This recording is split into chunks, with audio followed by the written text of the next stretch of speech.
नमस्कार, AB news देख रहे हैं आप। कोमल है आपके साथ और इसी के साथ शुरुआत करेंगे बुलेटिन की। एक विवाहिता पर अत्याचार का मामला ऐसा आया है जिसे सुनकर लोगों का कलेजा कांप जाएगा। ससुराल वालों ने दहेज के लिए पहले उसकी पिटाई की और अपाहिज बनाया, फिर उससे भीख तक मंगवाया। अररिया की एक ऐसी हकीकत है। मामला अररिया ब्लॉक के रामपुर मोहनपुर पूर्वी पंचायत के माधोपाड़ा गांव के वार्ड नंबर 12 से जुड़ा हुआ है, जहां मंजरी खातून नाम की लड़की की शादी उसके पिता मोहम्मद रफीक ने गांव के ही मोहम्मद मकसूद के बेटे मोहम्मद इस्तियाक से 2016 में धूमधाम से की थी। कुछ दिनों तक सब कुछ ठीक चलता रहा, लेकिन कुछ दिनों बाद से ससुराल वाले दहेज की मांग करने लगे। दिन बीतते ही मामला मारपीट तक पहुंच गया।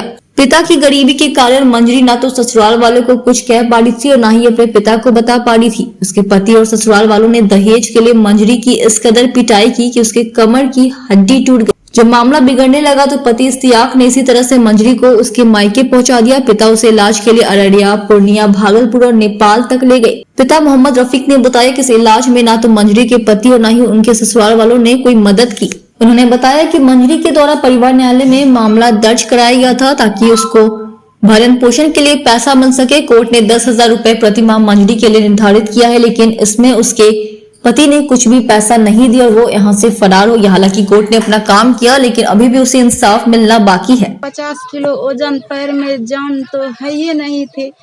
50 किलो वजन रख के हमको पूरा बस्ती में घुमा, घर से भगा करके बस भगा दिए और हमको भीख मंगवाए और उससे नहीं हुआ।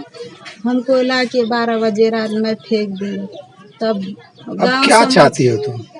हमको हक चाहते हैं, हम हक चाहते हैं कि हमको इंसाफ दिलाइए, हक दिलाइए। हम बहुत परेशान रहते हैं, इलाज का पैसा नहीं मिलता है, खर्चा पानी नहीं मिलता है, कैसे खाएंगे, कैसे इलाज करेंगे।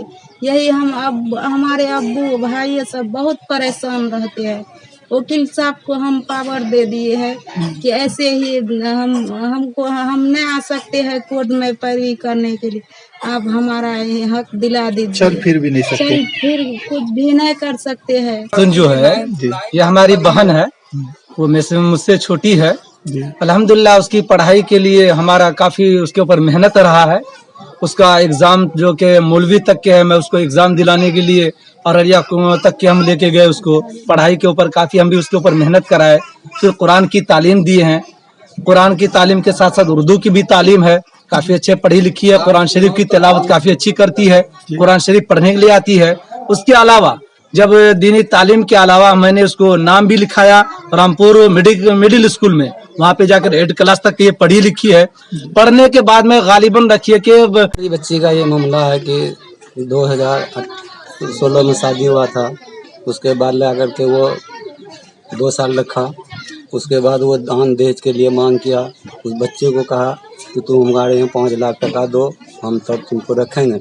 उस बच्चे जो के कहा भाई हमारा बाप बूढ़ा है, गरीब है, कहाँ से दे पाएगा, नहीं दे पाएगा। तो उसको गुस्सा से उसको तेल छिड़क करके आग लगाने लगा।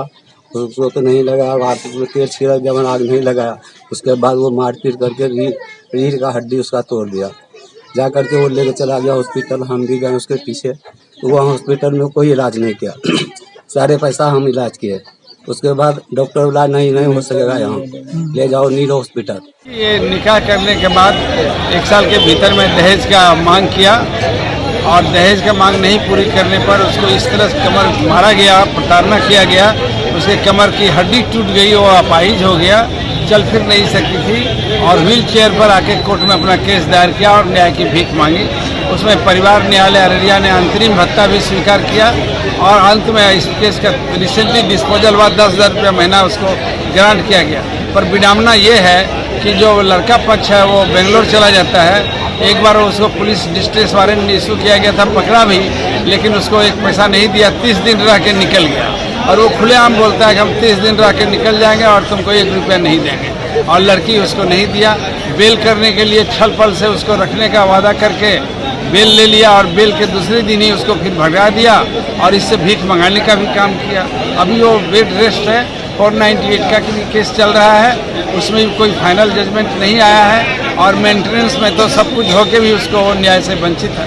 उसको कोई पैसा नहीं मिल रहा है और बीमारी में उसके गरीब माँ बाप मजदूरी करके उसका इलाज कर रहे हैं।